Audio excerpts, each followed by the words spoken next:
There's a video floating around claiming that anxious attachers ghost and cancel just like avoidance, and that it's all just the same behavior in different emotional wrappers.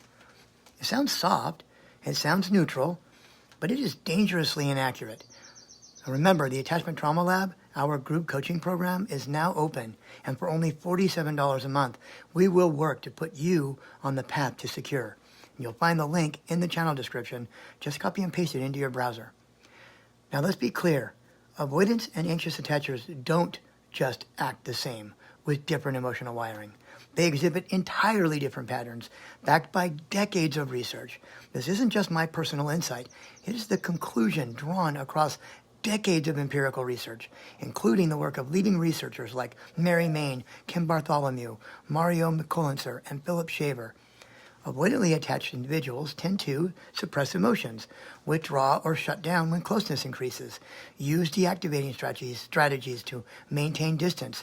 They appear cold, distracted, or disengaged. But anxiously attached people, they tend to intensify emotional expression, overfunction in relationships. They'll blame themselves, not others, when things go wrong. They fear abandonment, not intimacy. And when anxious individuals do cancel plans or go silent, it's not because they need space. It's because they're spiraling with shame, guilt, or panic, and they often return really fast, flooded with anxiety and regret. Avoidants don't. They often retreat for an undetermined amount of time, if they come back at all, and when they do, it's rarely with ownership. In most cases, the blame is shifted onto their partner, not recognized as a response to their own attachment system. These are not the same behaviors, and this is exactly why the distinction matters. To say anxious people ghost too is more than inaccurate. It erases the very distinctions that help people understand what they've been living through. And here's the real twist. This creator claimed that using labels like anxious or avoidant is just a form of othering, as if naming patterns is some kind of emotional exile. But the research community does not agree. These labels aren't about judgment or separation.